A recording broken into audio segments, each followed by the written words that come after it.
जय हिंद दोस्तों। अगले वर्ष 2023 में हमारा देश भारत चाइना को सरपास करते हुए दुनिया का सबसे आबादी वाला देश हो जाएगा। और यह आबादी का नंबर 1 का ताज 2100 तक कहीं और नहीं जाने वाला हमारे देश से।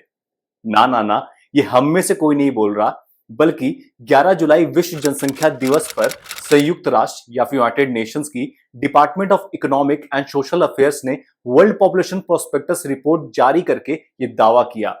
और फिर क्या था, फिर शुरू हुआ पॉपुलेशन कंट्रोल बिल या फिर जनसंख्या नियंत्रण कानून की बातें हमारे देश में फिर से।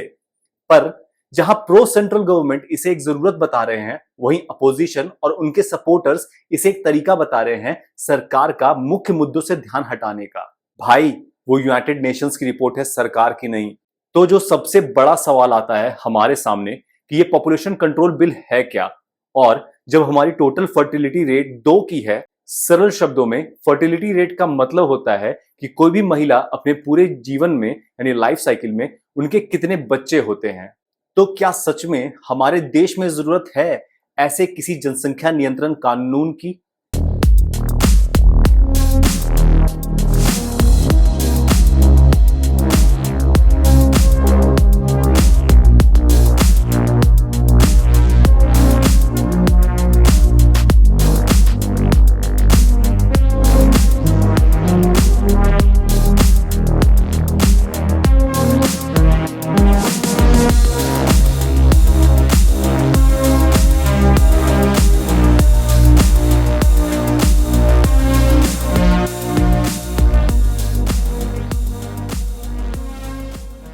1947 से हमारे लोकतांत्रिक मंदिर हमारे देश की पार्लियामेंट में 2 चाइल्ड पॉलिसी को लेकर 35 से भी ज्यादा बार कोशिश की गई, पर कभी भी ये बिल्स कानून का रूप या स्वरूप नहीं ले पाए।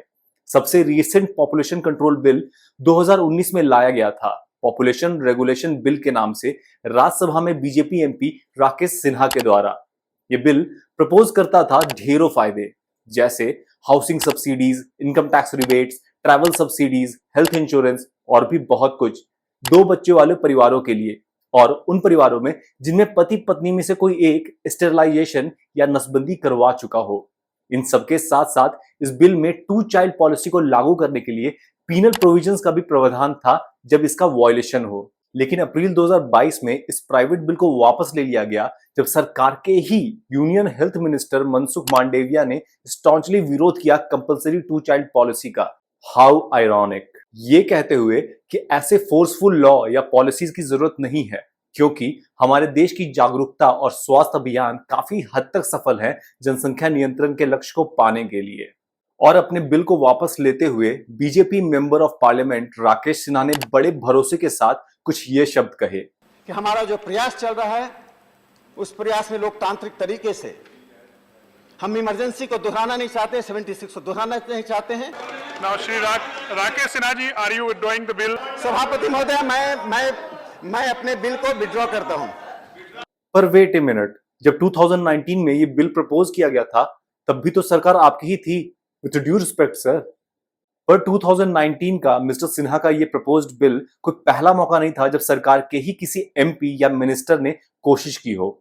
वर्ष 2016 में अभी के राज्य मंत्री प्रहलाद सिंह पटेल ने भी बिल प्रस्तावित किया था, जो गवर्नमेंट की मैंडेटरी परमिशन चाहता था 3rd चाइल्ड को लेकर, और साथ ही साथ वेलफेयर स्कीम्स या फिर कल्याणकारी योजनाओं का डिनायल भी जिनके 3 बच्चे हों प्रपोज करता था। और ऐसा भी नहीं है कि सिर्फ बीजेपी की ही सरकार में ये पॉपुलेशन एक्सप्लोजन एक कंसर्न बनकर उभरा है। Late ex prime minister Indira Gandhi का स्लोगन हम दो हमारे दो किसे याद नहीं होगा, और इमरजेंसी के दौरान जो क्रूरता हुई पॉपुलेशन कंट्रोल के नाम पर, वो भी याद है। बीबीसी की एक रिपोर्ट्स के मुताबिक 60 लाख से भी ज्यादा नसबंदियां की गई उस दौर में, जिसमें से 2000 से भी ज्यादा को अपनी जान गंवानी पड़ी असफल ऑपरेशंस के कारण। या फिर चाइना की चर्चित 1 चाइल्ड पॉलिसी को ही देखते हैं, जहां बेटों की चाहत ने सेक्स रेशियो को इस हाल पर ला दिया कि दुल्हन खरीदनी पड़ रही है चाइना में। हमारे देश में भी कुछ ऐसी ही आधुनिक सोच है बेटों को लेकर।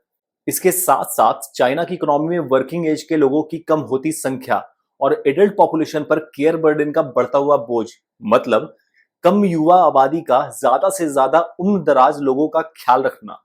अब सबसे खास बात, यूनियन हेल्थ मिनिस्टर के रीसेंट स्टेटमेंट के अलावा जिसमें उन्होंने मना किया किसी भी जनसंख्या नियंत्रण कानून के बारे में, दिसंबर 2020 में यूनियन गवर्नमेंट ने साफ शब्दों में बात कही ऑनरेबल सुप्रीम कोर्ट में कि हमारा देश पूरी तरह से खिलाफ है किसी भी तरह के फोर्सफुल फैमिली प्लानिंग के लिए अपने लोगों पर।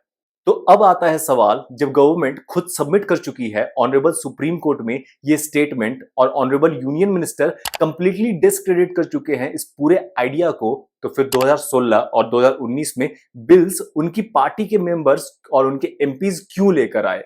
पोलराइज्ड वोट का चक्कर बाबू भैया। और चलिए, इसमें कुछ गलत भी नहीं है, क्योंकि हर पॉलिटिकल पार्टी को उसके कोर वोटर्स को हमेशा एंगेज रखना होता है, चाहे वो किसी बात का डर ही दिखाकर क्यों ना हो। समझे आप? नहीं? तो आइए एक आंकड़ा देखते हैं। हमारी टोटल फर्टिलिटी रेट 2 पर है और धर्म के आधार पर भी सभी धर्मों की फर्टिलिटी रेट नीचे की रफ्तार में ही आ रही है। और हमारे गवर्नमेंट का स्टैंड ऑफिशियली सुप्रीम कोर्ट में या पार्लियामेंट में इस बात को एक्नॉलेज भी करता है। लेकिन ऐसे टीवी डिबेट्स और प्राइवेट मेंबर्स बिल्स काम करते हैं एक ऐसे सच को प्रोजेक्ट करने का जो है ही नहीं। और हम में से बहुतों को क्या लगता है कि कितना जरूरी है ऐसा कानून लाना देश के लिए। और अब पॉपुलेशन कंट्रोल लॉ के कुछ सच जो चाइना में परिलक्षित हो ही रहे हैं, जिसे हमने देखा भी, पर उसके कुछ और कड़वे सच। ये बात प्रूवन फैक्ट है, दबाव वाले पॉपुलेशन कंट्रोल मेजर्स इनकरेज ही करेंगे सेक्स सिलेक्शन और अनसेफ एबॉर्शन को, क्योंकि मेल चाइल्ड या बेटे को लेकर पागलपन हमारी एक बड़ी आबादी में आज भी बरकरार है। हमारी फीमेल्स या महिलाएं एबॉर्शंस को एक अल्टरनेटिव की तरह दिखना शुरू कर देंगी, जो ना सिर्फ उनके स्वास्थ्य के लिए डेट्रीमेंटल या घातक है, बल्कि साथ साथ इलीगल मेडिकल प्रैक्टिसेस को भी बढ़ावा मिलेगा काफी हद तक। सोसाइटीज जहां इनकम और एजुकेशन इंप्रूव होती है, चाइल्ड मोर्टेलिटी या बच्चों की मृत्यु दर गिरती है, और जहां ज्यादा से ज्यादा महिलाएं योगदान देती हैं अपने देश की अर्थव्यवस्था में, वहां फर्टिलिटी रेट्स खुद ब खुद नॉर्मल लेवल पर होते हैं। Development is the best contraceptive सिर्फ एक कोट नहीं है, बल्कि इसके मायने हमारे देश के संदर्भ में साफ देखे जा सकते हैं। हाई फर्टिलिटी रेट वाले हमारे राज्य जैसे बिहार, उत्तर प्रदेश, झारखंड, राजस्थान और मध्य प्रदेश में एक कॉमन चीज है, ये सभी राज्य सोशियो इकोनॉमिक इंडिकेटर्स पर सबसे नीचे आते हैं, खास करके महिलाओं की स्थिति में। उदाहरण के लिए बिहार, जो हमारे देश की सबसे ज्यादा फर्टिलिटी रेट को रखता है, वहां लार्जेस्ट परसेंटेज ऑफ इलिटरेट महिलाएं हैं।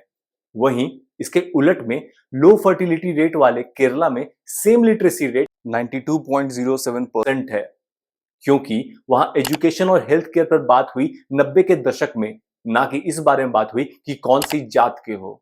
आखिर में किसी भी तरह से ये जनसंख्या का मुद्दा रिलेटेड है लोकल कल्चर, सोसाइटी और राज्य विशेष की पॉलिटिक्स से, और इन चीजों में बदलाव आता है एजुकेशन से, अवेयरनेस प्रोग्राम से और सोच के बदलाव से, ना कि किसी अथॉरिटेरियन कानून से जिसका असली बोझ हमारी महिलाओं, हमारी फीमेल्स को ही उठाना होगा। जिस तरह से हमारी टोटल फर्टिलिटी रेट नॉर्मलाइज हो रही है, उससे बस एक ही मुद्दा उठता है, और वो है रोजगार का, जिस पर हमने बात की थी हमारे इस वीडियो में।